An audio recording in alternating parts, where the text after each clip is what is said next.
The key turned just before midnight. And when Bennett walked into our Chicago penthouse, he did not kiss me, did not smile, did not even set his garment bag down gently. He came straight through the foyer with that hard, over-controlled stride I knew from donor dinners gone wrong, stopped in front of my chair, and asked why I had disappeared on him. 2 weeks in Miami, endless investor meetings, brutal travel, and not one call from my wife, not one text, not one decent effort to act like I still mattered. I kept my book open on my lap because closing it would have looked too much like surrender. And I told him I had called, just not the number he hands out. His face tightened the way it always did when a lie reached him before he had time to dress it properly. And I said I called the other phone. The one in the leather sleeve inside your briefcase. Bennett. And the first time a woman answered, calm as polished glass, and told me you were in the shower. He stared at me without blinking, so I kept going. Because once a door like that opens, you either walk through it or spend the rest of your life pretending. The second time I heard her laugh softly before she lowered her voice and said not to worry because my donor list from Chicago had already opened enough doors. For the tasting, for the launch, for the room you two were building while I was still sitting at museum tables introducing you like you belonged there. That was the moment his anger broke shape.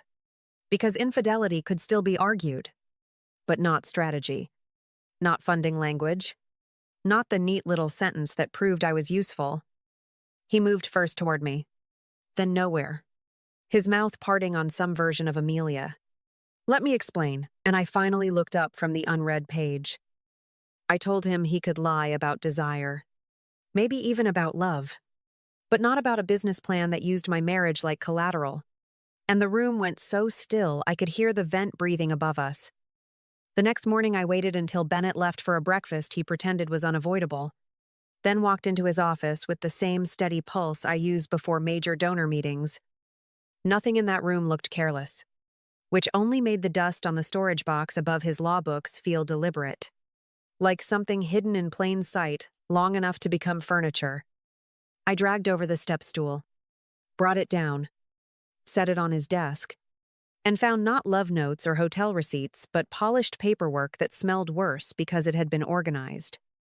There were draft investor decks, tasting budgets, venue renderings from Miami, and a Florida LLC packet with Bennett's name buried under holding language that tried too hard to look clean.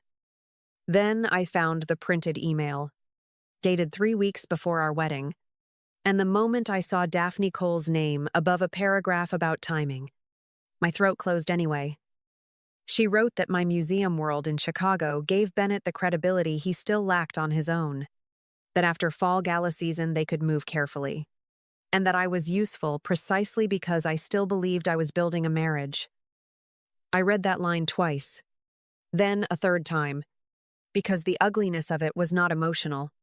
It was administrative. Like I had been reduced to a category in somebody else's rollout. There it was in black type on heavy paper. Not a drunken message. Not a reckless confession.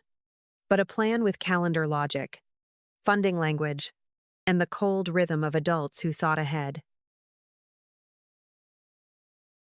I opened the next folder and found vendor estimates, projected membership pricing, and a guest strategy that referenced philanthropically adjacent introductions in the Midwest, which was their elegant way of writing my name without writing it. That was when the wedding memory finally snapped into place, not as nostalgia, but as evidence, because I remembered Bennett checking his phone during our reception and silencing it too fast.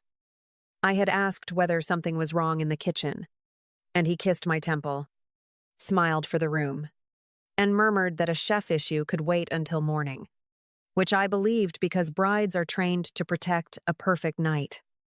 Now I could see the whole parallel line running underneath the life I thought had started that evening. And the worst part was not that it existed, but that it had already been funded by my trust.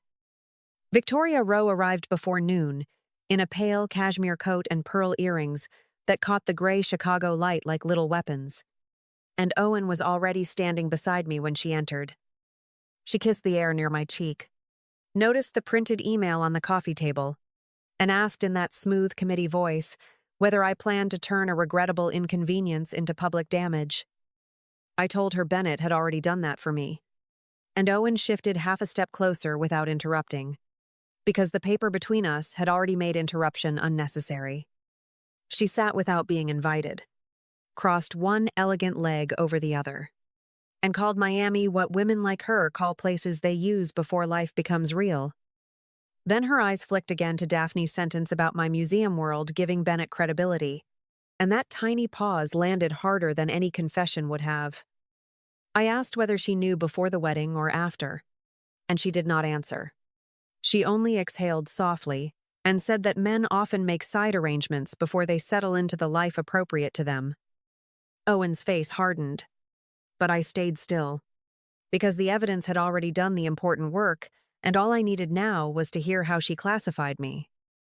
Victoria told me I was Bennett's wife, the woman suited to Chicago, to boards, to invitations, to the kind of rooms where family names matter longer than feelings ever do.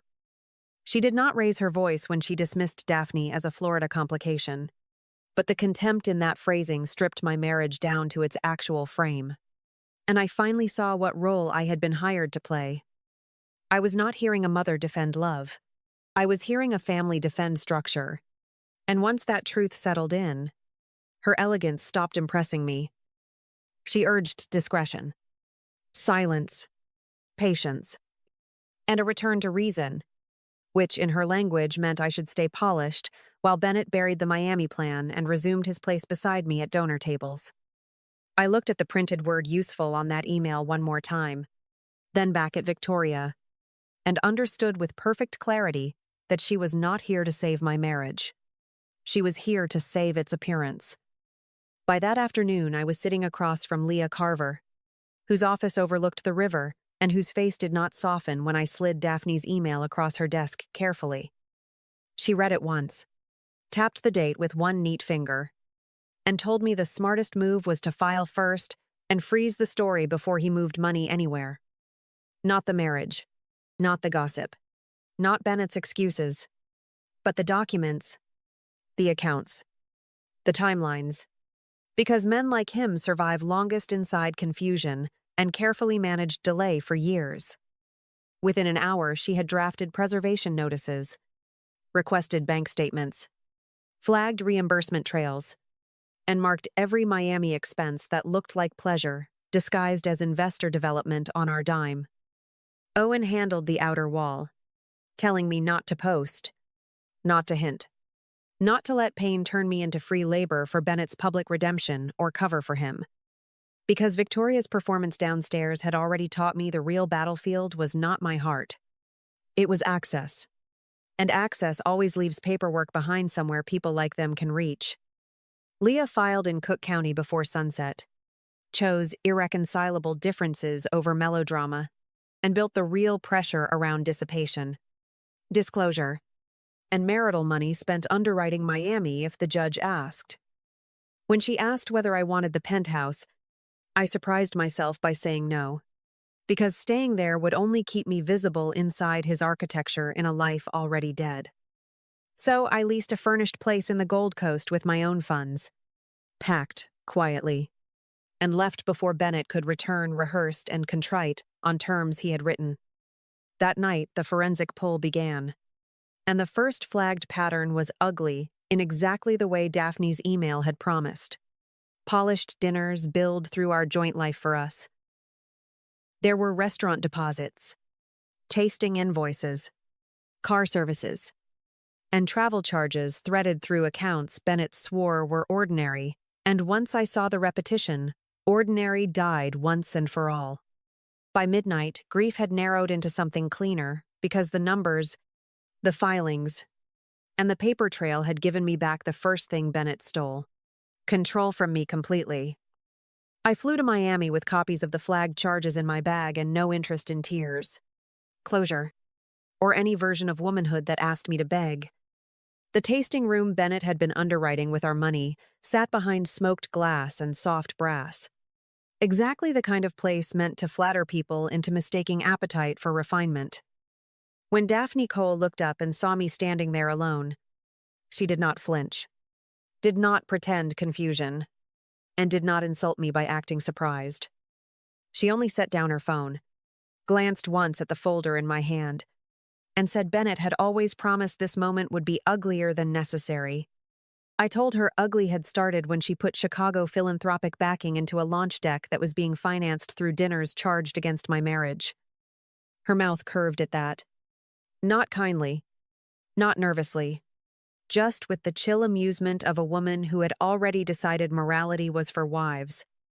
Then she said the quiet part out loud. That museum wives do not merely host tables. They legitimize men. And Bennett had needed legitimacy before he could become investable. I felt the sentence land harder than the affair itself, because it matched the deck language. The reimbursement trail, and Victoria's cold little taxonomy almost word for word. Daphne moved closer, touched the edge of one chair with 2 fingers, and told me I had enjoyed my side of the arrangement too. The penthouse, the committees, the polished life. I opened the folder and laid the copies across her marble bar one by one. The wire transfers, the investor language, the invoice trail, the dates. I asked who gave her the right to build a business by using my name as hidden infrastructure, and for the first time, something in her face slipped. She looked down at the page where philanthropic relationships in the Midwest had been highlighted by Leah's office. And when she looked back up, the elegance was still there. But the certainty was gone. That was when Bennett walked in, already pale, already breathing like a man who knew both fires had finally touched the same wall. He started with Amelia. Please. Then turned toward Daphne with the reflex of someone still trying to manage tone before consequence. And neither of us rescued him. Daphne told him she had accepted risk, not sloppiness. And I told him he could lie about desire all day. But numbers, dates, and draft language were less sentimental company. He tried to say he had never meant for either of us to get hurt, which was almost obscene standing there between the paperwork and the room he had furnished with our money. I told him intent had stopped mattering the moment he converted my marriage into trust collateral. And Daphne, without even looking at me, said he had done the same with her expertise. In that instant, the geometry of the whole thing sharpened, and I saw her clearly, not as a victim, not as a foolish lover, but as a partner who had expected profit and was furious to discover she had been handled too. I did not post anything, did not call a columnist, did not leak blind items to bored women who live on scandal and brunch, because Owen stopped that immediately. He told me the truth works best when it reaches the exact people whose money, names, or institutions were used without consent. And Leah agreed before I finished reading the draft list aloud. So we built a narrow packet.